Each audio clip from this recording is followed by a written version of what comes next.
Señora Abascal, pero hoy por fin ha quedado al descubierto. Esta moción no la dispara contra el Gobierno, sino contra el partido que le ha dado trabajo 15 años. Y lamento decirle que el tiro le ha salido por la culata. Imitar los comportamientos de los dirigentes de Vox, en mi opinión, sería un error, cosa que no lo estamos haciendo. Alfonso Fernández Mañueco va a tomar posesión como presidente de la Junta de Castilla y León el próximo martes 19 de abril, después de ser investido ayer con los votos de Vox. Ese día también se van a repartir las carteras del primer gobierno de coalición, Partido Popular, Vox. Primer gobierno de coalición, Partido Popular, Vox. Pero ojo, la ultraderecha no es un partido. La ultraderecha no es solamente Vox. Vox es solo un partido dentro de un movimiento ideológico reaccionario muy amplio y muy poderoso. La ultraderecha está presente en el poder económico, en el poder mediático, en la judicatura, en el ejército, en la policía, en la Guardia Civil y también entre los altos funcionarios y, lógicamente, tienen también un peso notable en amplios sectores populares. La ultraderecha es el resultado de una reacción, de una suerte de contrarrevolución que expresa el miedo y el odio de sectores del poder frente a Podemos, frente al independentismo catalán y frente al feminismo. Si entendemos que la ultraderecha es un movimiento cultural e ideológico, podemos captar cómo está penetrando las bases culturales de todo el mundo conservador. Frente a eso no hay cordón sanitario que valga. Cuando la derecha abandona las reglas de la democracia liberal porque ha visto llegar al Estado a sus enemigos, pedirles por favor que dejen de ser ultras no suele ser muy eficaz. En el PSOE sospecho que siguen convencidos de que el miedo a Vox les garantiza presentar a Pedro Sánchez como ganador moderado de las próximas elecciones. Y la progresía mediática lo que nos dice es que Feijóo es poco menos que un centrista, en fin. En mi opinión, a la ultraderecha no se le combate con cordones sanitarios ni solamente con políticas sociales. Si la ultraderecha es un movimiento ideológico, hay que combatirla con ideología. Hoy hablamos de ello en La Base.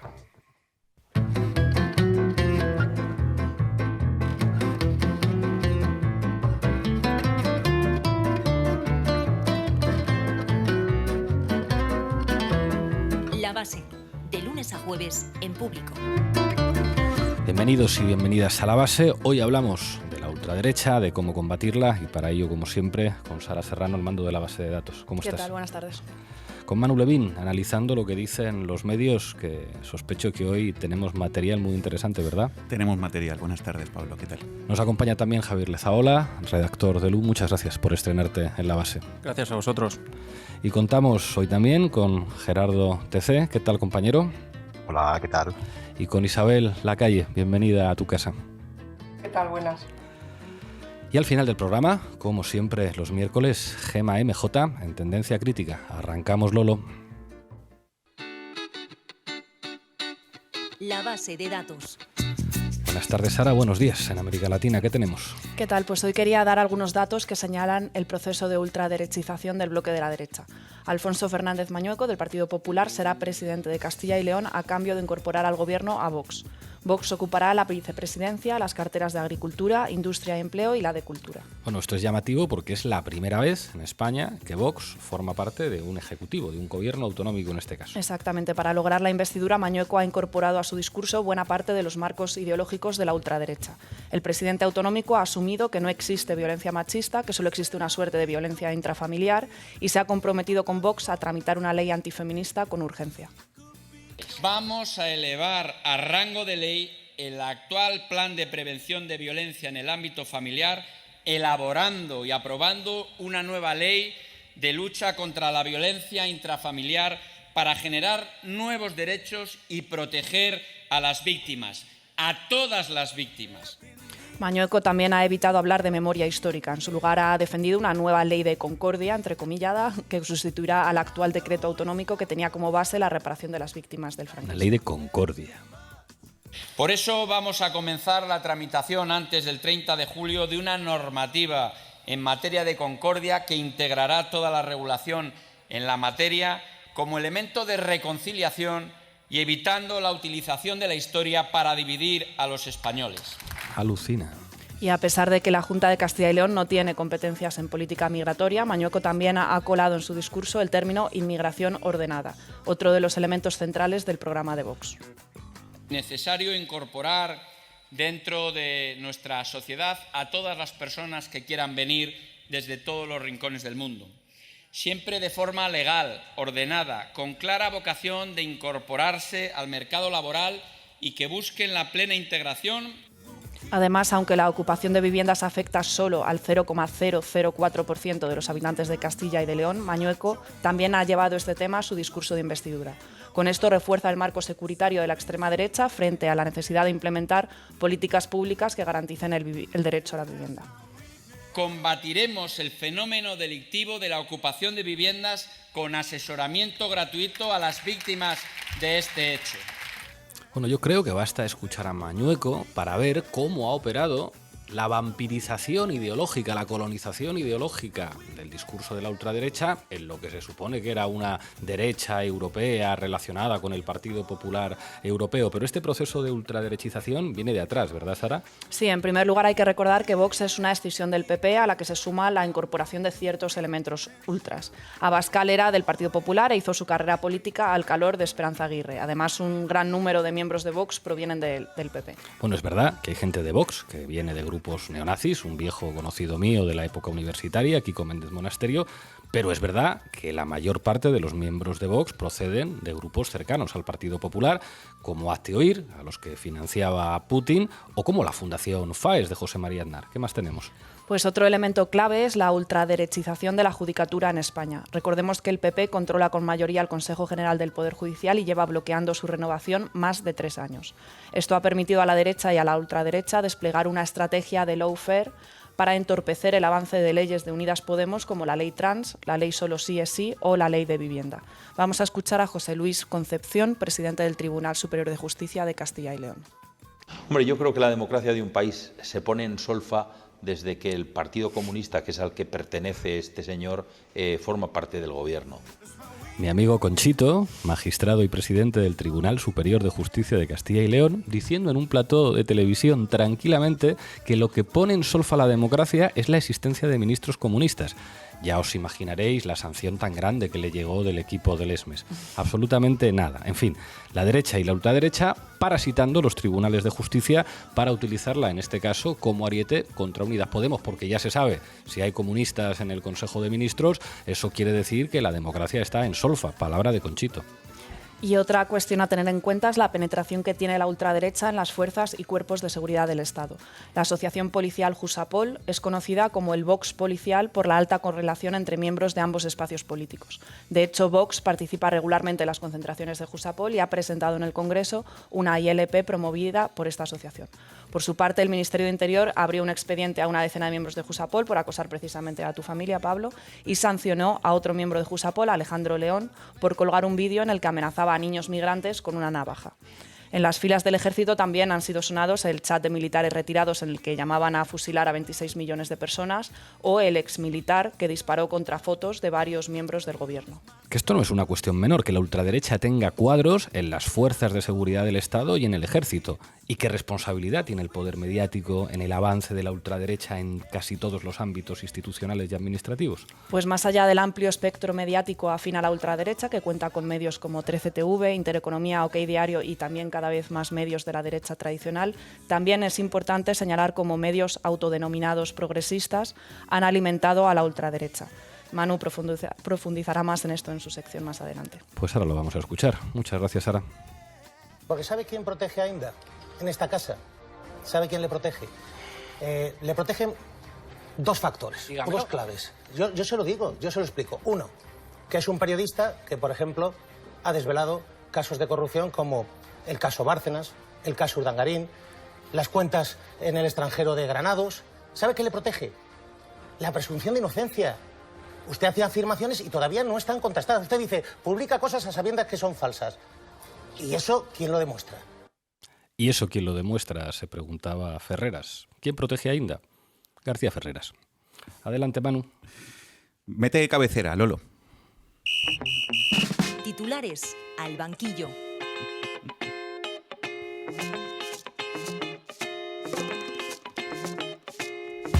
Bueno, lo primero, una noticia relevante para entender lo que representa el sistema mediático de Castilla y León. Si recordáis, en los anteriores programas que dedicamos a este asunto, en torno a la fecha de las elecciones que ganaron el PP y Vox, os hablé de que todos los medios de comunicación de Castilla y León están en manos de dos constructores corruptos. Uno era Méndez Pozo, el dueño de Promecal, y el otro era José Luis Ulibarri, el dueño de Edigroup. Y os recuerdo que entre ambos controlan 16 periódicos, 30 emisoras de radio y 2 televisiones autonómicas. Bueno, Méndez Pozo ya estuvo en la cárcel condenado a 7 años por varios delitos, aunque solo cumplió 9 meses, y ahora la Audiencia Nacional acaba de condenar a Ulibarri a 1 año y medio de cárcel y a pagar a Hacienda 160.000 euros por 5 delitos cometidos en el marco de la trama Gürtel: fraude a las administraciones públicas, falsedad documental, delito contra la hacienda pública, tráfico de influencias y prevaricación. Eso sí, frente a los 7 años y 1 mes que pedía la Fiscalía, la condena finalmente ha sido, como decía, de solo 1 año y medio, con lo que Ulibarri no va a ingresar en prisión. O sea, para que yo lo entienda, que el dueño de la mitad de los medios de comunicación de Castilla y León ya estaba condenado y ahora resulta que condenan también al dueño de la otra mitad de los medios de comunicación de Castilla y León. Entonces yo me pregunto si todo el sistema mediático de una comunidad autónoma está en manos de 2 ultraderechistas delincuentes. Aquí no hay que poner presuntos porque les han condenado a los 2. Difícilmente nos puede sorprender que su gobierno acabe en manos de una coalición de ultraderechistas y presuntos delincuentes. En fin, ¿qué más nos traes, Manu? Pues quiero que analicemos brevemente cómo tratan los grandes medios la formación de este gobierno de coalición PP-Vox. Por un lado está la derecha mediática que, como os podréis imaginar, va con todo a blanquear la presencia de Vox en el gobierno de Castilla y León. Os leo algunos titulares. Voz Populi: Mañueco y Vox harán piña en Castilla y León con la mayor rebaja fiscal de la historia. Portada de ayer de La Razón: Mañueco anuncia que lo mejor está por llegar en su gobierno. Portada de El Mundo: Mañueco hará piña con Vox y gobernará sin complejos. Y una de las principales figuras de este último diario, Lucía Méndez, ayer en la tertulia de Ferreros. A ver. El miedo de lo que pueda hacer o dejar de hacer Vox en el gobierno de Castilla y León, que tiene las manos muy limitadas y muy atadas, me recuerda un poco a eso, las exageraciones. Bueno, pues ya habéis escuchado a la demócrata Lucía Méndez decirlo clarísimamente: no hay nada que temer, son todo exageraciones de los rojos estos, que son unos miedicas. En fin, yo creo que lo que empieza a ser una exageración, y una exageración injustificada además, es seguir considerando como mínimamente serio el tabloide para el que trabaja la señora Méndez y seguir hablando de dignidad y de prestigio de operadores mediáticos que llevan ya demasiados años dando cabida a los bulos y normalizando a la ultraderecha. Bueno, seguimos escuchando a Lucía Méndez, que a continuación puso un ejemplo de eso que ella considera una exageración con respecto a Vox. Porque realmente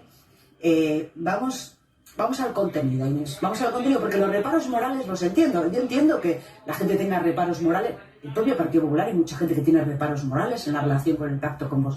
Pero, ¿qué es una ley de violencia intrafamiliar? O sea, ¿qué es eso? Eso es un objeto no identificado. Es decir, ¿se trata de derogar la violencia de género? No. Por tanto, ¿qué es esa ley? La violencia intrafamiliar es un palabra que ha puesto en marcha el partido Vox, que nadie sabe lo que significa. Bueno, que es una manera también un poco de querer poner al mismo nivel. Bien, claro, algo que sí que... Claro, pero eso no es real, eso es retórica, Inés. Lo que te quiero decir es que esa ley no sé lo que es, y nadie lo sabe, y nadie lo sabría definir. Pues nada, que millones de mujeres estén preocupadas porque la ultraderecha nos haga retroceder 20 años negando la existencia misma de la violencia machista es una exageración, no es para tanto. Además, al fin y al cabo, Levin, ¿qué es una ley de violencia intrafamiliar? Claro, ¿Eso no, qué es? Es que es más, que es una ley, Pablo. ¿Y la violencia? ¿Qué es la violencia? ¿Acaso alguien puede decirme qué es la violencia? ¿Y la familia? ¿Qué es la familia? Porque hay muchas definiciones de todo eso. Yo no he conocido a nadie que tenga claro lo que significa. Nadie lo sabría definir.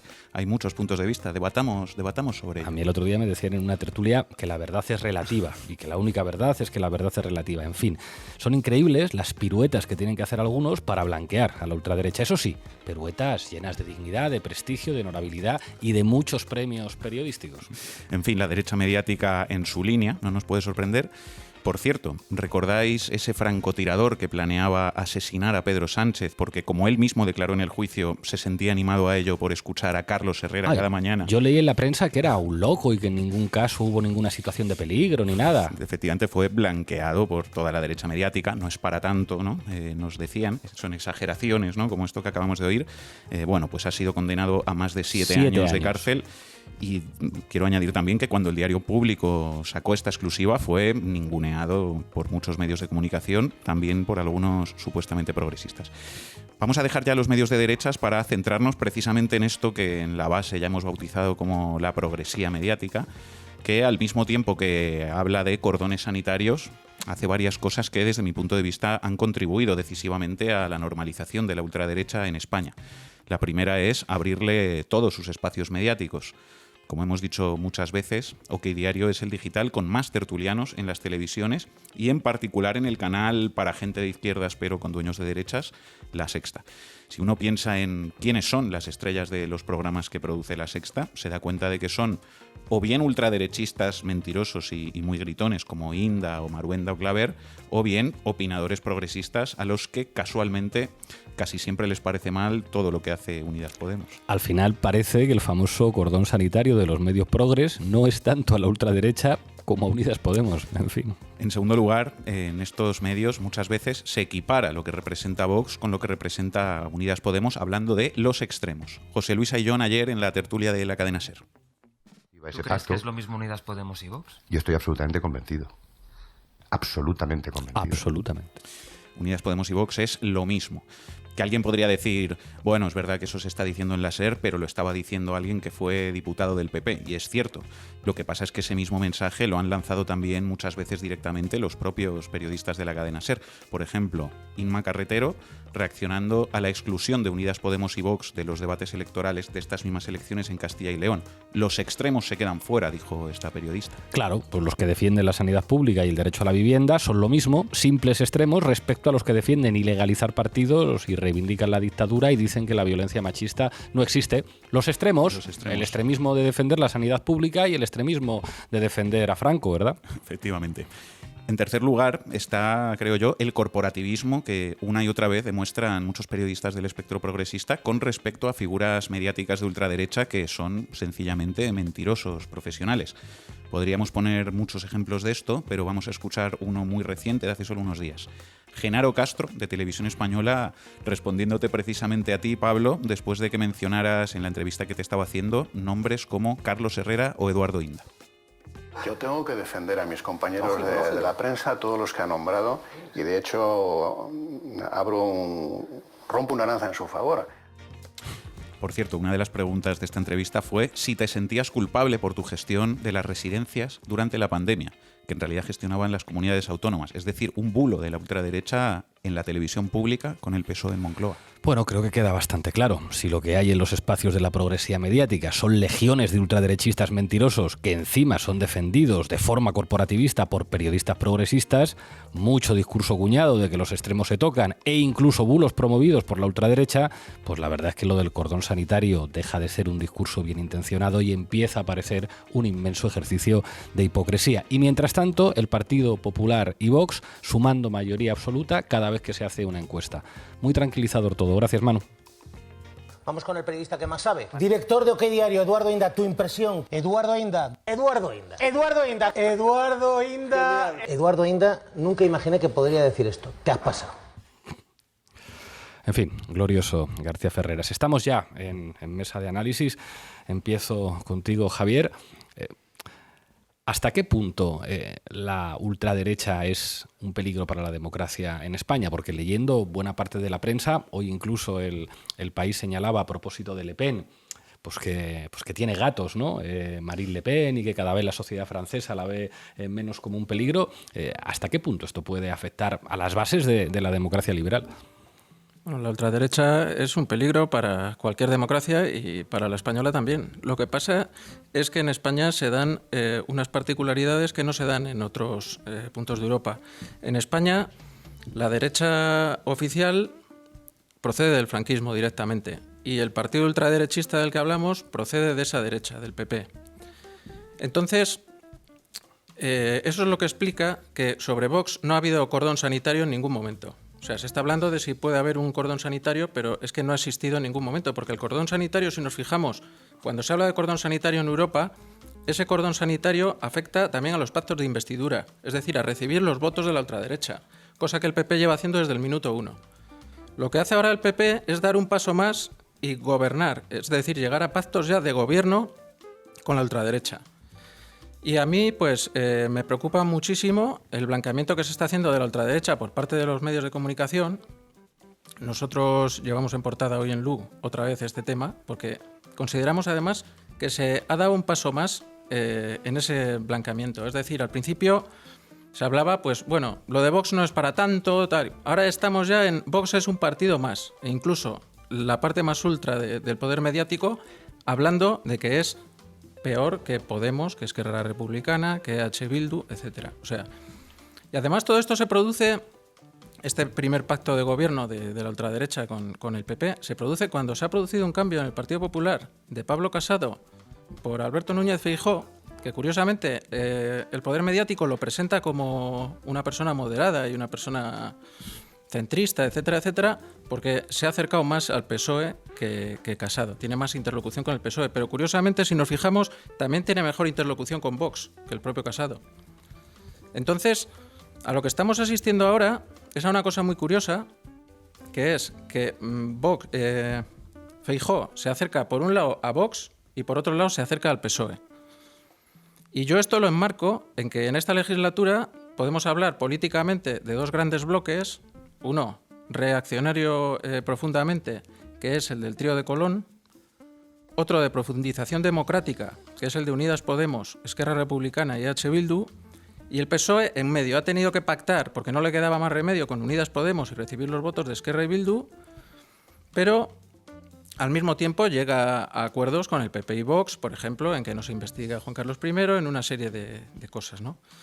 Entonces, bueno, yo creo que, analizándolo en clave de régimen, que es como yo creo que hay que analizarlo, lo que se quiere ahora es desplazar esos equilibrios, que el PP y el PSOE se entiendan de alguna manera, normalizar ya completamente a Vox como partido de derecha casi democrática, para lo cual probablemente asistamos en los próximos tiempos a una bajada de intensidad en el tono de Vox. Y por otro lado, pues a demonizar abiertamente a Podemos, porque es concretamente a Podemos. Si os fijáis, no se habla tanto de Unidas Podemos, sino de Podemos, de Esquerra y de Bildu. Entonces lo que quieren cocinar es eso, volver otra vez a lo bien controlado que lo tenían durante el bipartidismo, el turnismo bipartidista, pero controlarlo de otra manera, con acuerdos de PP y PSOE para que no gobierne Vox, que es increíble que digan para que no gobierne Vox cuando están gobernando ya con ellos en comunidades autónomas, buscarse una izquierda que pueda contemporizar un poco con esa situación, como contemporizó la izquierda con el turnismo bipartidista en cierta medida durante mucho tiempo, y arrinconar a Podemos, a Esquerra y a Bildu, que si os fijáis son los tres partidos de los que ha hablado Vox que tiene o que tenía intención de ilegalizar. Y eso es lo que a mí me preocupa ahora mismo de la situación. Isabel. Buenas. Adelante. Vale, perdona. A ver, lo primero es que estoy completamente de acuerdo con vosotros, acabáis de decir lo de la bajada de intensidad del tono de Vox, y yo creo que es algo que van a llevar a cabo sí o sí, porque sus intereses lógicamente no terminan en Castilla y León. Pero es que los intereses del PP, por lo menos a nivel Castilla y León, como estábamos comentando, no les son tan ajenos. Los intereses del PP de los de Vox no les son tan ajenos. Es decir, cuando hablamos de que Fernández Mañueco ha comprado el discurso de Vox, sí, es que yo creo que lo llevaba en el bolsillo. Lo que pasa es que anteriormente bueno, pues su votante tipo era más neutral, y ahora sabe que es diferente. Pero el discurso que Fernández Mañueco ha defendido en su investidura lo llevaba en los bolsillos desde hace tiempo. O sea, el hecho de que se haya vendido al presidente de la Junta como un hombre moderado, pues pasa lo mismo que con lo de Feijóo. O sea, cuando se le conoce bien desde hace años, porque es un hombre que ha vivido toda la vida de la cosa pública, pues sabes que la moderación no es precisamente su fuerte, sino más bien la soberbia, ¿no? Entonces, lo que queda por delante, este sapo que nos tenemos que tragar en Castilla y León, va a ser muy complicado para las fuerzas progresistas, por lo menos, porque el discurso de Vox no le es ajeno en absoluto a Mañueco. Gerardo. Bueno, yo creo que para entender lo que va a pasar hay que entender un poco, hay que situar a Feijóo lo primero, porque es verdad lo que se dice, que se le vende como moderado y no lo es. Yo soy de los que dicen públicamente que me parece un adelanto que en el PP haya alguien que diga que en el 36 hubo un golpe de Estado antes que tener a Pablo Casado gritando por Isabel la Católica en un mitin. Me parece que algo, digamos, al menos la tensión ambiental mejora un poco. Pero claro, Feijóo siempre ha dicho, se dice de Feijóo que es moderado en el discurso. De las políticas él no ha dicho nada, que hay que puntualizarlo. En las políticas puede ser más de derechas que Pablo Casado y puede, de hecho, se estrena con un pacto con Vox. A mí me parece interesante estudiar cómo es el ensamblaje de este primer pacto, porque yo creo que nos da algunas respuestas de cosas que pueden venir.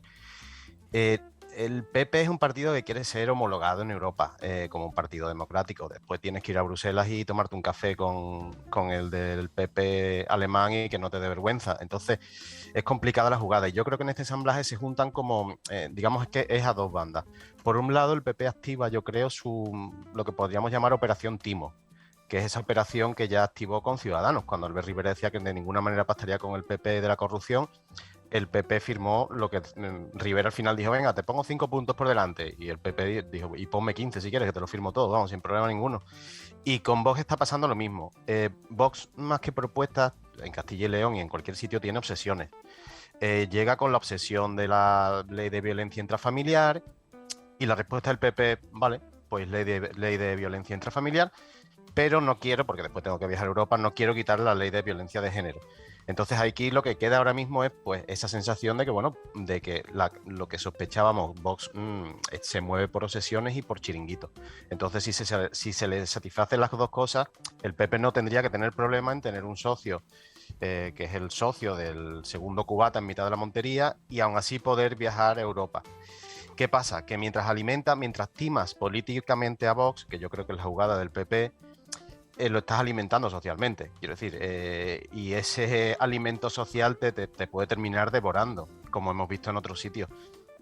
¿Qué pasa? ¿Por qué es tan importante esto? La violencia intrafamiliar ya existe el Código Penal, es decir, si tu cuñado te pega una hostia en la comida del domingo, pues tú puedes irte al Código Penal y denunciarlo, pero claro, no hay un problema sistémico de cuñados pegando hostias en la comida del domingo. Sí lo hay con mujeres que sufren violencia. El ejemplo de Hungría creo que es importante. En Hungría hay un momento dado en el que se desprotege a los homosexuales, con la teoría esa de que, bueno, si todos somos iguales, como decir, pues vamos a ser todos iguales. Se le desprotege. ¿Qué sucede ahí? Que cuando un homosexual es agredido en la calle, ya no se considera una agresión que tiene una condena importante, sino una agresión, como una agresión de bar. ¿Qué pasa? Que el homosexual cada vez que va al bar el fin de semana es agredido. Siempre tiene una agresión de bar y siempre le toca al homosexual. Es un poco el hacer el círculo para cumplir el objetivo al final de estos movimientos de ultraderecha, que es arrinconar a lo que ellos consideran pues que atenta a sus valores tradicionales, a sus obsesiones. En Castilla y León, Mañueco lo ha comprado absolutamente todo en lo social e intentará timarlos en lo político, hasta donde ellos se dejen. Yo creo que por sillones se dejan. En Andalucía les dieron un teléfono de violencia intrafamiliar y con eso se quedaron conformes, ¿eh? O sea, una línea telefónica a la que puede llamar cualquier hombre de 40 años que se ha agredido por su primo en la comida familiar, puede llamar ese teléfono. Entonces con eso se dieron por satisfechos mientras la propaganda de la violencia intrafamiliar funcionase. ¿Qué pasa? Que vamos a ver en las siguientes elecciones andaluzas si a base de haberles comprado conceptos como eso y el intento de timarlos no le sale el tiro por la culata, no nos sale a todos, que creo que es lo que va a pasar. Vamos. Manu. Bueno, es evidente que hay un debate en el espacio progresista y en la izquierda sobre cómo enfrentar el avance cultural y electoral de la derecha, y es un debate que es lógico, dadas las circunstancias. Y dentro de ese debate, digamos que están quienes ponen sus energías en tratar de distanciar al PP de Vox y atraer al PP a un marco democrático y de grandes pactos con el PSOE, ¿no? Hay una parte que dice esto es lo que tenemos que hacer ahora, hay que poner las energías en intentar romper ese bloque. Yo creo que ese planteamiento, que es bien intencionado, digamos, tiene varios problemas. En primer lugar, supone regalar al PP desde la izquierda la condición de partido democrático y presentable, permitiéndole ocupar ese espacio de centro que es precisamente el que se le pretende disputar. En segundo lugar, es un planteamiento que no es real, es decir, PP y Vox van a gobernar juntos en todos los sitios en los que sumen, ya está sucediendo, y pensar otra cosa es, en mi opinión, una ingenuidad y es contrafáctico. Por tanto, lo de invitar al PP a un cordón democrático frente a la ultraderecha es un ejercicio puramente retórico y discursivo cuyos propios impulsores, digamos, piensan que puede generar contradicciones en el PP. Yo creo que no es así, pero desde luego nadie puede esperar que se concrete políticamente en la realidad. Y en tercer lugar, y sobre todo, yo creo que es un planteamiento que parte de un horizonte de derrota absoluta, ¿no? Es algo así como, damos por hecho que PP y Vox van a sumar y van a ganar, y entonces lo que nos toca ahora es centrarnos en intentar alejar al PP de Vox, ¿no? Es algo así como decir, como no podemos ganarles, intentemos distanciarlos. Decir esto es importante porque siempre se plantea esta estrategia por parte de sus defensores diciendo que no hay que dar todo por perdido, ¿no? y que aunque sea difícil hay que intentarlo, y hay que intentar esto de distanciar al PP de Vox. Y es exactamente al revés, es decir, ese planteamiento es precisamente el que supone, en mi opinión, dar por perdida la batalla, porque renuncia a la posibilidad de ganar al PP y a Vox, y coloca como última esperanza la de dividir a un bloque que es indivisible y que de hecho formaba parte del mismo partido, ¿no? Entonces yo creo que la izquierda no tiene que tirarse 2 años blanqueando al PP para alejarle de Vox, sino que tiene que dedicar estos 2 años a ganar al bloque que representan PP y Vox. No se trata de distanciar al PP de Vox, se trata de ganar al PP y Vox. Y para eso las fuerzas del gobierno tienen que hacer políticas de izquierdas, por supuesto, pero también tienen que dar la batalla ideológica. Es decir, blanqueando una parte del bloque PP-Vox no vamos a ganar al bloque PP-Vox. Sara. Sí, yo quería incidir en esta idea que planteaba Manu de la importancia de desmontar el mito progresista de la derecha civilizada, de que una derecha democrática, moderna, una derecha europea puede entenderse con la izquierda para detener o contener el avance de la extrema derecha. Y sobre todo por algo que dice Pablo Elorduy, que ha puesto un tuit muy interesante en el que dice que hay una tendencia en Europa a normalizar los discursos de extrema derecha, y sin embargo lo que se está dejando fuera del consenso europeo es a los partidos de la izquierda política. Esto es algo que hemos visto en la primera vuelta de las elecciones francesas con Mélenchon y con Le Pen, y se ha revelado la hipocresía de la progresía precisamente, ¿no? O sea, que el objetivo número 1 del establishment político y mediático no era tanto frenar a la ultraderecha, sino impedir que la izquierda pasase a segunda vuelta. Y así se explica pues toda esta campaña que ha habido de ofensiva desde los medios y partidos políticos, algunos de ellos además de izquierdas, que ha sufrido el candidato de izquierdas Jean-Luc Mélenchon. Entonces lo que estamos viendo a fin de cuentas es una reconfiguración del espacio de la derecha, que se está consolidando en torno a 3 bloques. El bloque reaccionario tiene 3 patas que comentábamos antes: la judicial, la mediática y la política, y ante esto la estrategia progre de pactar y llegar a acuerdos con la derecha por un lado, y por otro lado agitar este miedo a que viene la derecha, a la ultraderecha por otro, lo único que hace en última instancia es reforzar y alimentar el bloque reaccionario. Ahí sí me permitís un comentario antes de devolverle la palabra a Javier. O sea, yo creo que hay un error metodológico que ocurre en la politología y en muchos analistas, que es entender los procesos políticos a partir de los partidos. Los partidos tienen su importancia, pero son, digamos, estructuras muy estrechas para entender los procesos políticos de fondo. De hecho, los partidos pueden aparecer, desaparecer, tener más éxito y menos éxito, y sin embargo se producen transformaciones políticas en la sociedad. Creo que hay que entender que el fenómeno de la ultraderecha es un fenómeno, digamos, que alimenta el poder y que no se traduce además solamente en Vox.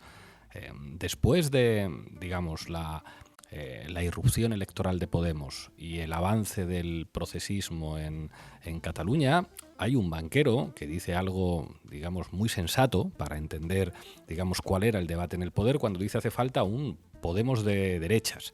Y cuando dice hace falta un Podemos de derechas, lo que está diciendo básicamente es, con los partidos actuales es muy difícil enfrentar el desafío ideológico y político que están planteando estos. Claro, la traducción de eso no es una traducción solamente en un partido. Ciudadanos, digamos, de Ciudadanos pasará a convertirse en una fuerza de ámbito estatal muy alimentada por los poderes mediáticos, pero en el momento en el que, digamos, esas fuerzas asumen que el españolismo es, digamos, su proteína ideológica fundamental, eso, digamos, pone la autopista para que si de lo que se trata es de construir una fuerza alimentada ideológicamente por el españolismo reaccionario, pues Vox tenga unas posibilidades de intervenir enormes. Pero ojo, quien estaba jugando a la ideología del españolismo como alimento fundamental de la nueva ultraderecha española, que no nace con las mismas coordenadas con las que nace la ultraderecha francesa, por ejemplo, son varios partidos simultáneamente. El discurso anticatalanista es un discurso de Ciudadanos, es un discurso del Partido Popular, es un discurso de Vox, pero también es un discurso de la derecha mediática, es algo que opera en muchos sectores del Estado, el famoso discurso del rey de España, que no por casualidad tenemos una figura monárquica que no tiene nada que ver en sus apoyos sociales y políticos con su padre, mientras que Juan Carlos era una figura que se apoyaba mucho en el Partido Socialista y en Felipe González.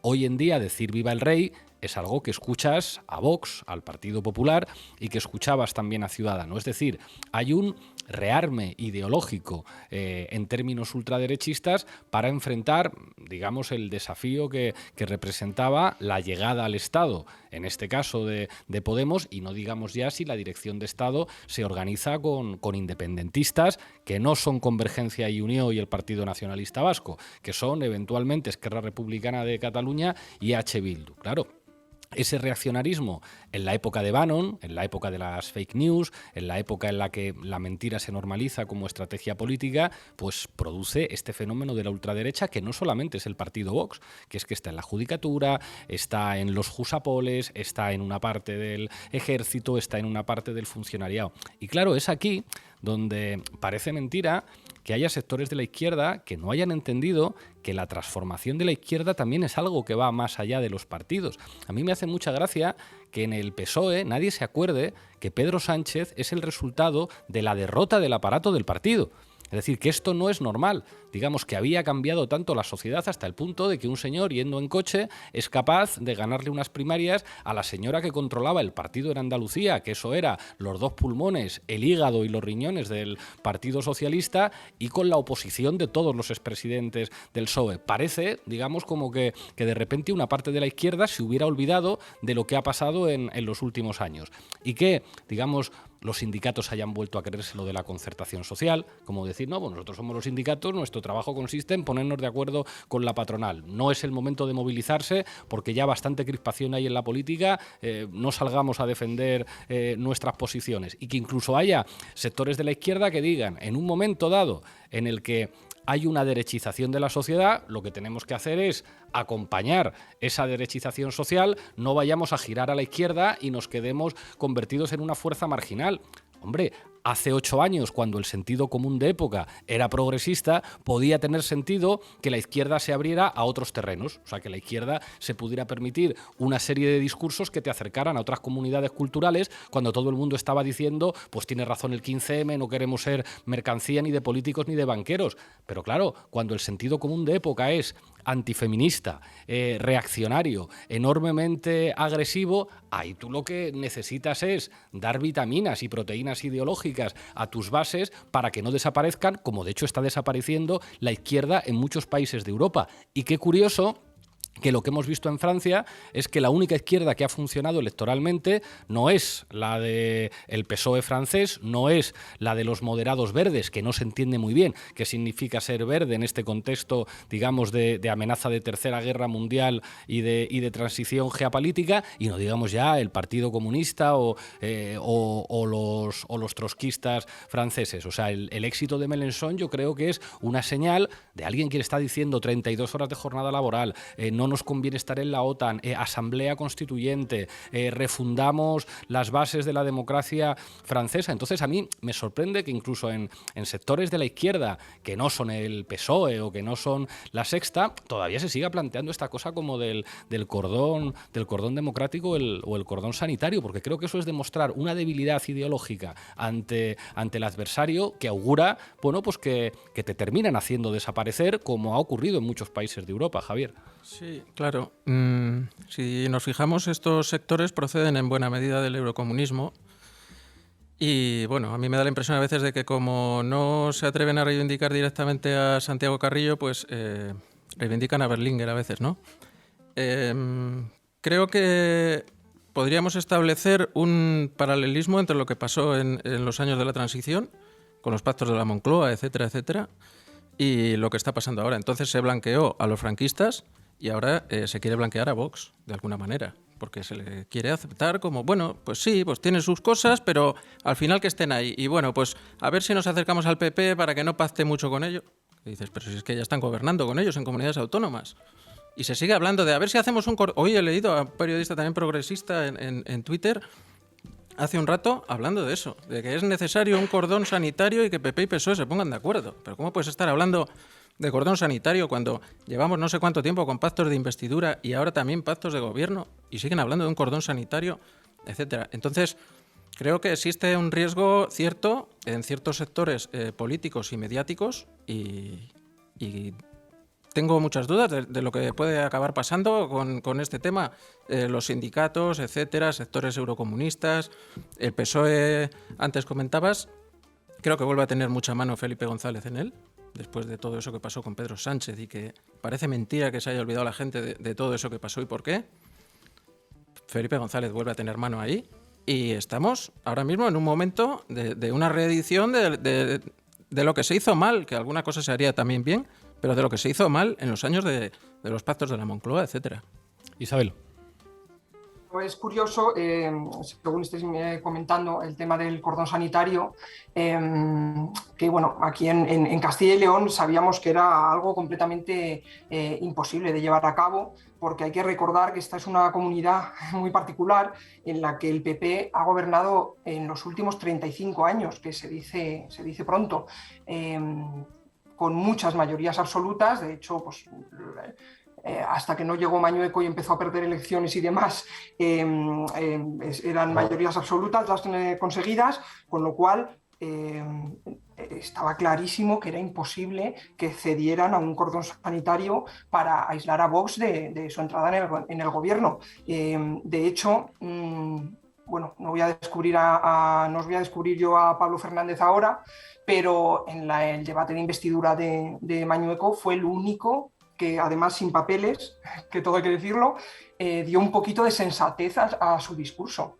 Es decir, fue el único que ofreció 5 ejes de actuación de Unidas Podemos frente al discurso de Mañueco, que era un discurso de frases vacías, un discurso sobre todo los 20 primeros minutos, un discurso de la nada, porque él trata de ir pues, con pies de plomo para que no le echen sus nuevos socios en el gobierno nada en contra. Hablaba Gerardo antes del tema de la violencia intrafamiliar, de la violencia de género.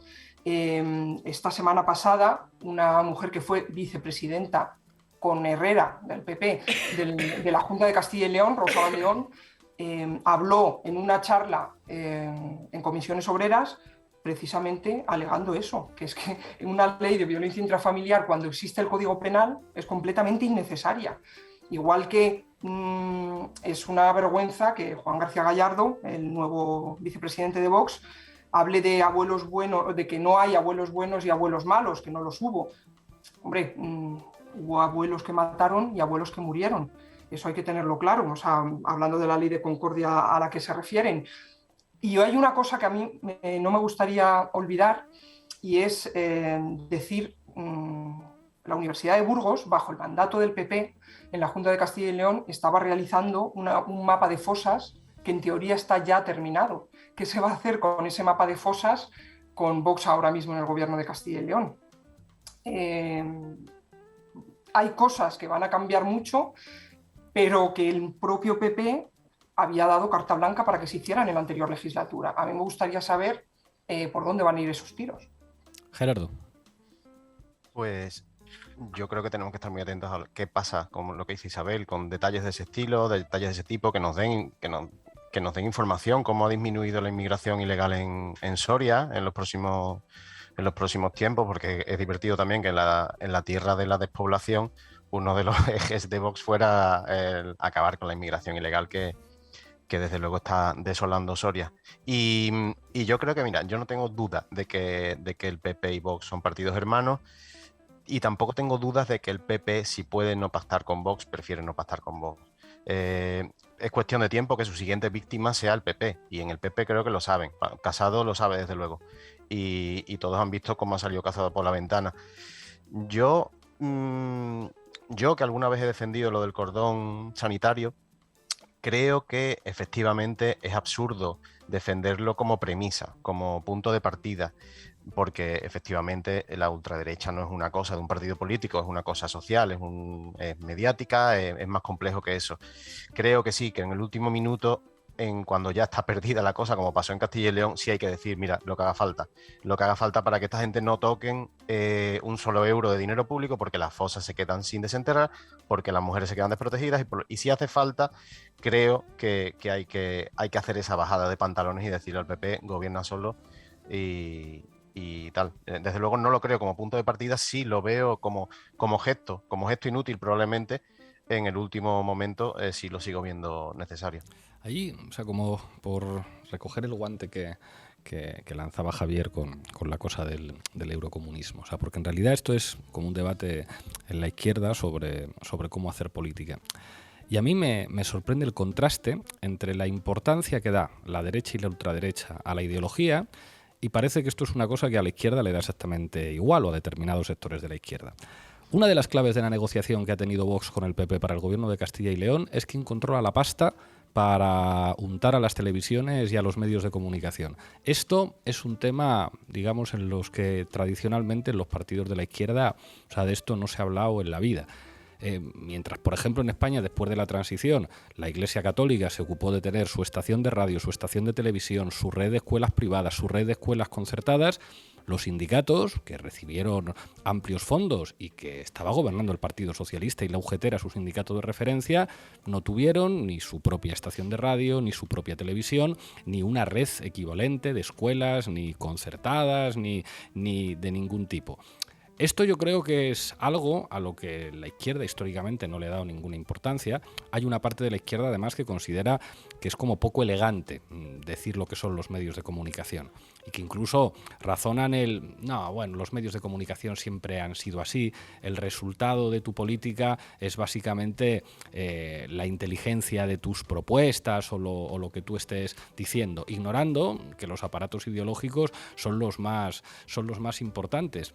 Y en estos momentos percibo, digamos, como que de nuevo las cuestiones de la ideología pasan a segundo plano. Entonces, como admitir la debilidad de decir pues sí, es preferible que haya unos fachas más moderados que unos fachas más ultras, ignora en realidad que lo fundamental no es tanto las competencias administrativas que va a tener Vox, sino el peso ideológico que eso les da. La ultraderecha no se equivoca comunicando. O sea, no se equivocan toda la gentuza que tienen en las televisiones y en las radios, e incluso cuando provocan en sede parlamentaria, ellos están alimentando ideológicamente a sus bases.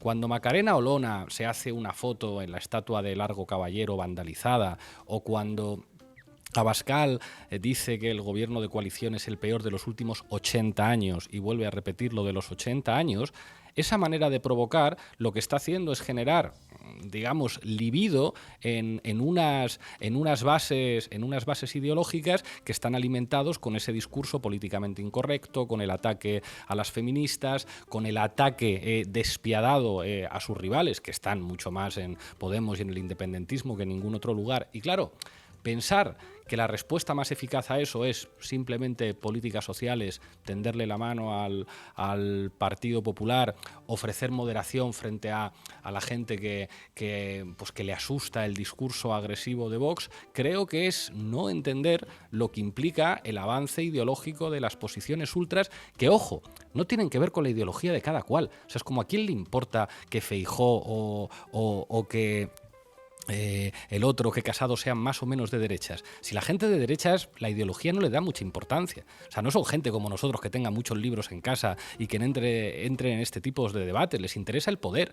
Y Feijóo puede ser un tipo que se acerque a los sindicatos en Galicia y que se aleje de la imagen del PP para ganar las elecciones en Galicia, y después puede hacer un consejo de ministros con Vox, porque a la derecha le interesa el poder y le interesan los marcos discursivos que le sirven para avanzar en esas posiciones. Lo que dice Casado o lo que dice Feijóo no dependen de lo que piensen, dependen de los estudios cualitativos que les traigan. Y si lo que tienen que decir es algo contra el feminismo o decir, como dijo por ejemplo Feijóo, que el gobierno se está forrando con los impuestos, que eso Feijóo no lo piensa, lo dice porque hace caso a sus asesores que dice esto es lo que conecta con la gente. Creo que a veces estamos en unas posiciones de mucha debilidad cuando no se asume que la batalla ideológica es ineludible. Levanta la mano, Gerardo, adelante.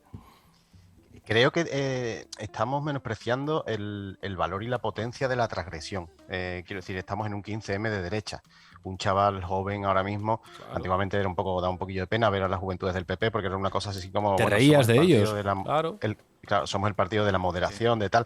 Ahora van a la guerra, ¿no? Ahora hay algo ahí de épico, ¿no? Y los ves a los chavales jóvenes que son de Vox y los ves como motivados, ¿no? Como haciendo política por primera vez, como descubriéndolo, porque hay algo de transgresión.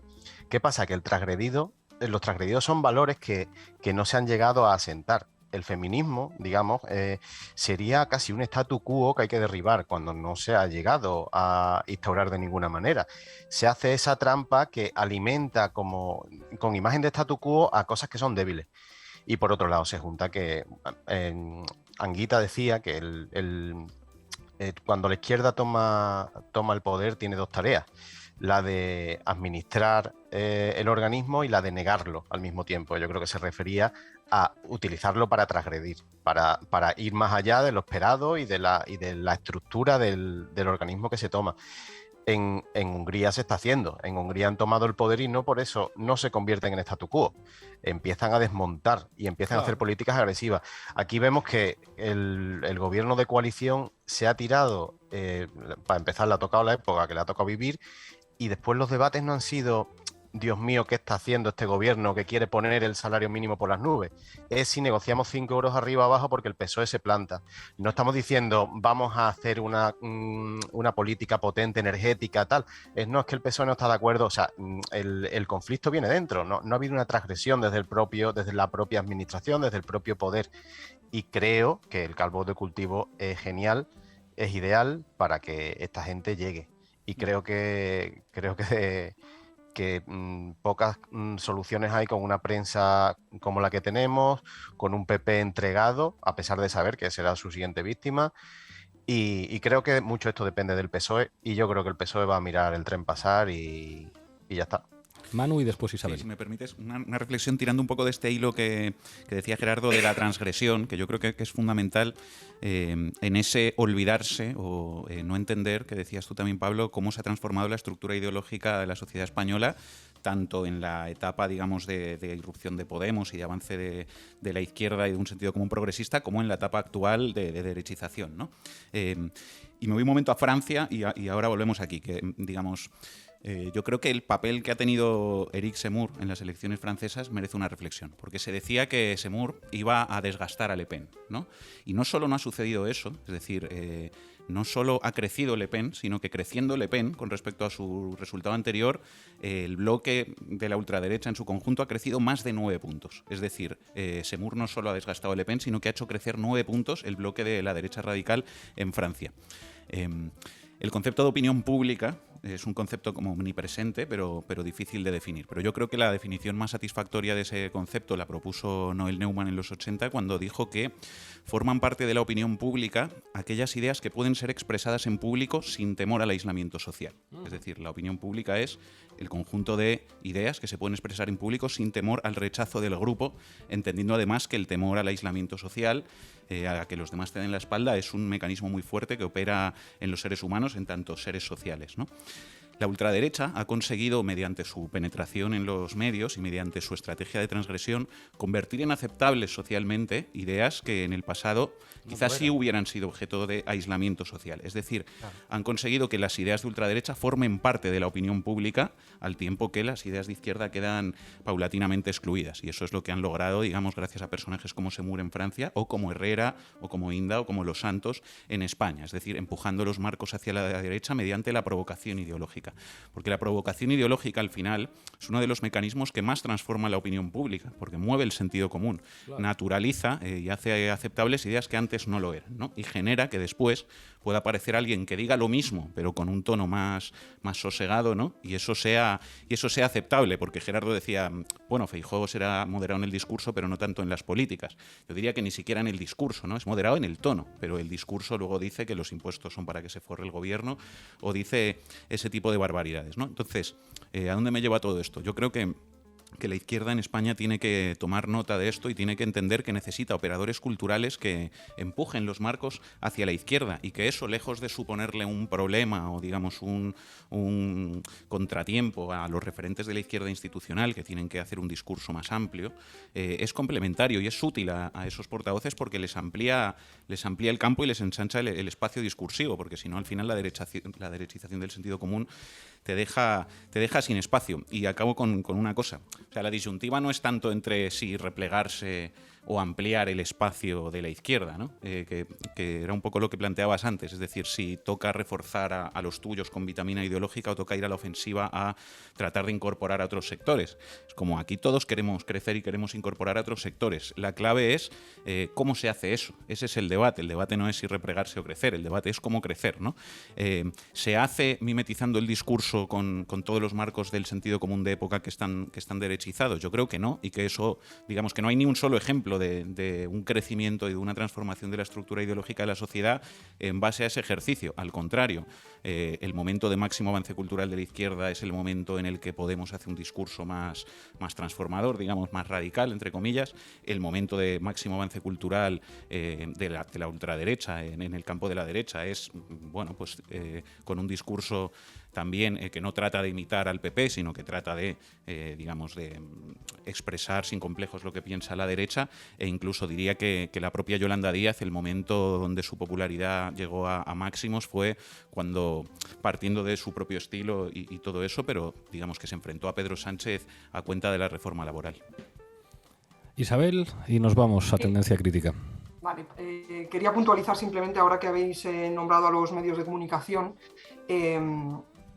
y volveros a recordar esos 35 años de gobierno popular. Quiero decir que esa red de poder que se ha hecho durante 35 años a los medios de comunicación en Castilla y León los tiene completamente asfixiados. Yo rompo una lanza a favor de algunos periodistas independientes que hay todavía en la comunidad, pero que están silenciados porque no se les permite absolutamente salirse de ninguna de las líneas permitidas por el gobierno de la Junta y por lo tanto llevar a la opinión pública alguna otra idea que no sea la oficial que salga de las Cortes. Con lo cual, esos 35 años tenemos que tenerlos en la cabeza cuando criticamos algunas salidas de tono, porque es imposible sobrevivir y no comprarle el discurso al PP en Castilla y León. No es una cuestión menor. María José Pintor nos contó que cuando hicimos una base describiendo la estructura del poder mediático en Castilla y León, muchísimos periodistas de Castilla y de León le escribieron para decir: han tenido que pasar 35 años y que vengan estos tres, que no son periodistas ninguno, a contar lo que no se ha podido contar nunca en Castilla y León. Pero claro, es que eso habla de un sistema político autoritario en una comunidad autónoma. Es decir, una estructura de poder mediático dominada por dos corruptos, en los que nadie les puede llamar corruptos porque controlan todo, donde los periodistas están amordazados y donde tienen que venir pues un politólogo, una matemática y un filólogo de Madrid a contar lo que jamás nadie se ha atrevido a contar en Castilla y León, porque te quedas sin trabajo y la gente tiene que pagar hipotecas y la gente tiene familia. Claro, entonces que no hablen de democracia. O sea, como si los periodistas de Castilla y León están amordazados y no pueden contar quién manda en Castilla y León, pues resulta que es que no hay democracia. No la hay, porque no puede haber democracia con una prensa o bien comprada o bien amordazada. Bueno, muchísimas gracias a todos por este debate, que yo creo que es bastante valioso. Llega el momento de tendencia crítica. Mete cabecera, Lolo.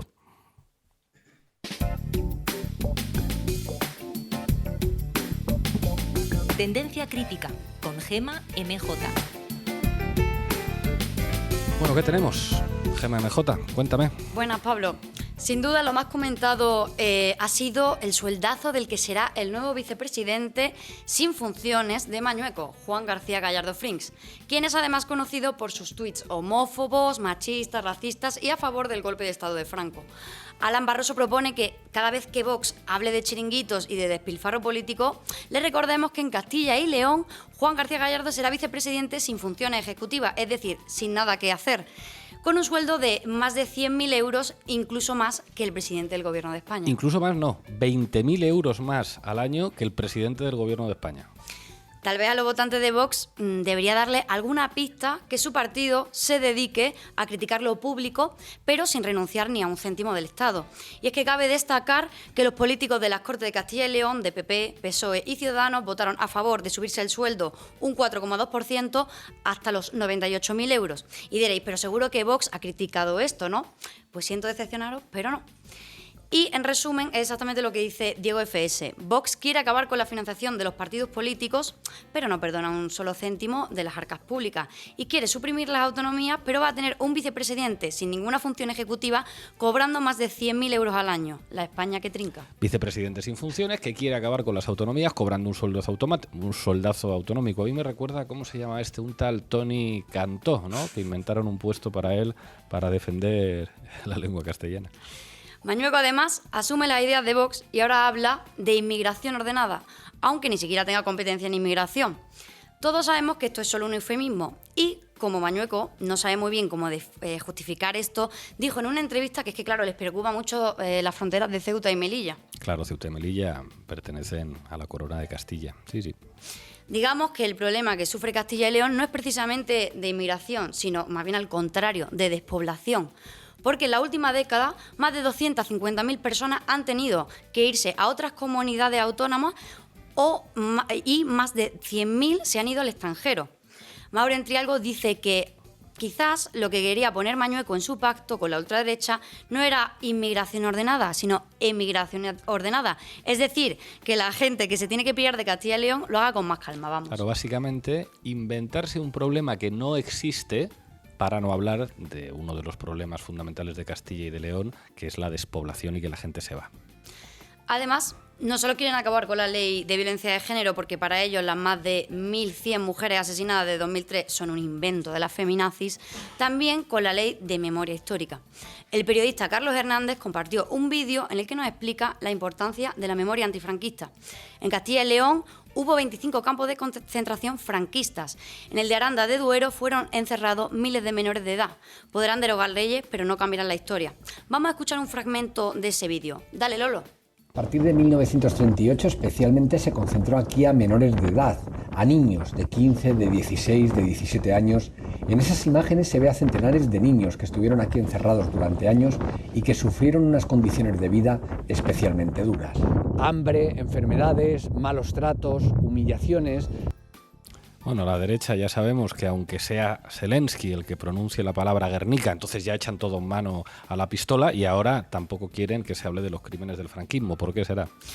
Y por último, vamos a hablar de la corrupción del PP en Castilla y León. No es ningún secreto que Mañueco pues adelantó las elecciones porque quería evitar las sentencias por corrupción por las que está investigado su partido.